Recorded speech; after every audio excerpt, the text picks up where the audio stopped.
As we look through history, we find many examples of those who faced a choice between compromise and conviction, and who chose conviction, no matter the cost.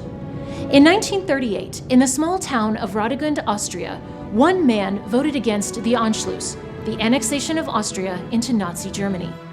He chose to stand by his conscience, even though he knew resistance meant imprisonment and likely execution. That man was Blessed Franz Jägerstätter. Blessed Franz was a conscientious objector, an Austrian in World War II, and a deeply pious Catholic. And it was for reasons of his Catholic faith that he rejected the Nazi ideology as strongly as he did. And he was so convinced of the absolute incompatibility between Nazism and Catholic faith that he refused to swear an oath of allegiance to Hitler, and therefore refused to serve in any capacity in the armies of the Reich. And for that refusal, he was imprisoned and eventually executed. His whole village didn't understand why he was doing what he was doing. His own mother didn't understand why he was doing what he was doing.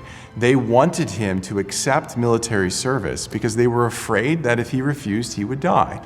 And he would therefore leave alone his wife and children, and they would lose their beloved Franz.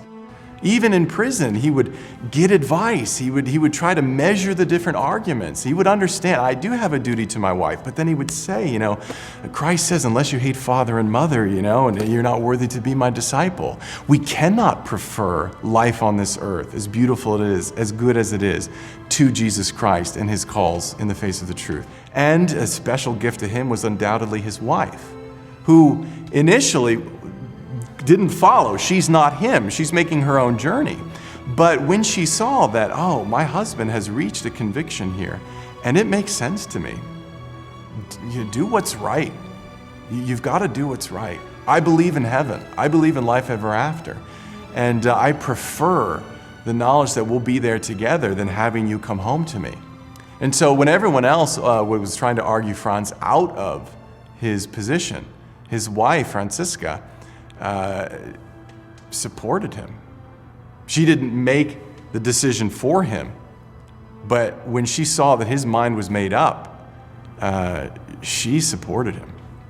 And I can imagine how much of a gift that was to a husband who is having to make the immense sacrifice of leaving behind his wife and children, worrying about their good and their future. But they both knew that Father here is giving us an immense gift in witnessing to the truth of our Catholic faith.